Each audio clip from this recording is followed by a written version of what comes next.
Football spread from England to the rest of the world in the late 1800s, and Central Europe was no different, as British bankers, merchants and other workers arrived in the Austro-Hungarian Empire and brought the sport with them. At the time, the empire included parts of modern-day Czechia, Austria and Hungary, and in the industrial cities of Prague, Vienna and Budapest, football found the ideal breeding ground to grow. But the football created in these powerhouse cities was distinctive. It would go on to characterise what would become known as the golden era of Danubian football. It was a period that defined how football was played around much of the world. But sadly, it was one that would end all too quickly.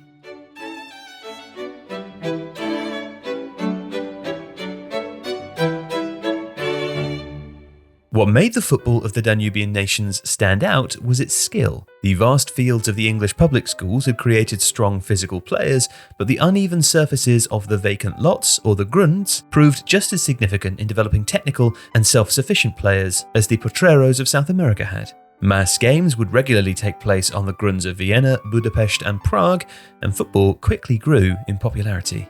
As the love for the game grew, so too did the appetite to see it played live. Austria became the first country outside of the UK or US to establish a professional league in 1924, and it quickly consumed the country's discourse. Where else can you see at least 40 to 50,000 spectators gathering Sunday after Sunday at all the sports stadiums, rain or shine? The Neues Vienna Journal asked that November. Where else is a majority of the population so interested in the results of games that in the evening you can hear almost every other person talking about the results of the league matches and the club's prospects for the coming games? Czechoslovakia went professional in 1925, before Hungary followed in 1926, and its league saw similar success, driven by the rivalry between Ferencváros, whose support was predominantly drawn from working-class ethnic Germans, and MTK, the team of the assimilated Jewish middle class. Very early, MTK established a style based on passing and artistry, which was honed during the First World War by the great English coach Jimmy Hogan. Football soon became a favourite topic of the coffeehouses of Vienna, Budapest and Prague. And we should say that coffeehouses were popular salons where all classes mingled and intellectuals discussed the great issues of the day. In the 1920s, they were still in the period of their greatest influence. And this could be seen in the case of the Austrian forward Matthias Sindelar. Austrian football had been shaped by Hugo Meisel, a former banker who became both national team coach and head of the National Federation. And Meisel's view of the game had been influenced by the Glasgow Rangers side who'd toured in 1905. As a result, he favoured a big man up top and tended to pick Josef Erdl, a number 9 whose nickname was the Tank. The coffeehouse intellectuals, though, preferred a much slighter, cerebral centre-forward, and Sindelar, nicknamed Der Papierin, the Paperman, fit the bill perfectly. Eventually, in May 1931, a group of writers accosted Meisel in a coffeehouse and insisted that he pick Sindelar for a friendly against Scotland. Reluctantly, he agreed, and Sindelar was brilliant as a fluid Austria won 5-0. That was the birth of the Wunderteam. This, read the report in Arbeiterzeitung, was ultimately a tribute to Viennese aesthetic sense, imagination and passion, the values that characterised the Danubian Golden Age. And it would not be long before these values began to spread around the world. Because of the political and economic chaos in Hungary in the 1920s, many players and coaches left. Most went to Austria, but many travelled further, exporting the Hungarian style to Italy, Germany, Switzerland, Yugoslavia, Scandinavia, France and even South America.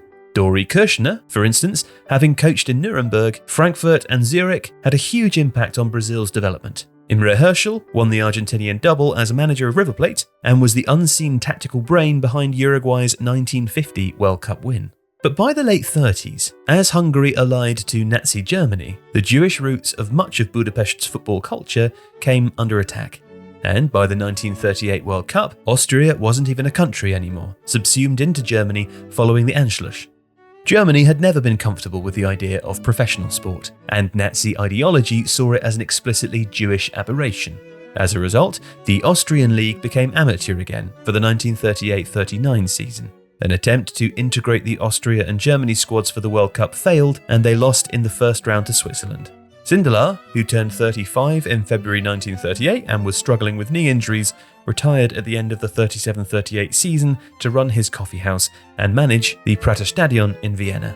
He died the following January, most likely from accidental carbon monoxide poisoning, although there were many who believed that he'd been murdered or taken his own life. It felt like the end of an era. For Viennese immigrants in Paris, the symbolism was unavoidable. The good Sindelar followed the city, whose child and pride he was, to its death, wrote the Jewish writer and critic Alfred Pogar, who'd fled Vienna in 1938. For to live and play football in the downtrodden, broken, tormented city meant deceiving Vienna with a repulsive spectre of itself. How can one play football like that and live when a life without football is nothing? If you like this video, please consider subscribing to the channel. The Athletic is home to some of the world's best sports journalists, including David Ornstein, Daniel Taylor, Ollie Kay, Amy Lawrence and James Horncastle. With the latest transfer news and insight on every Premier League football story that matters, theathletic.com puts you inside football.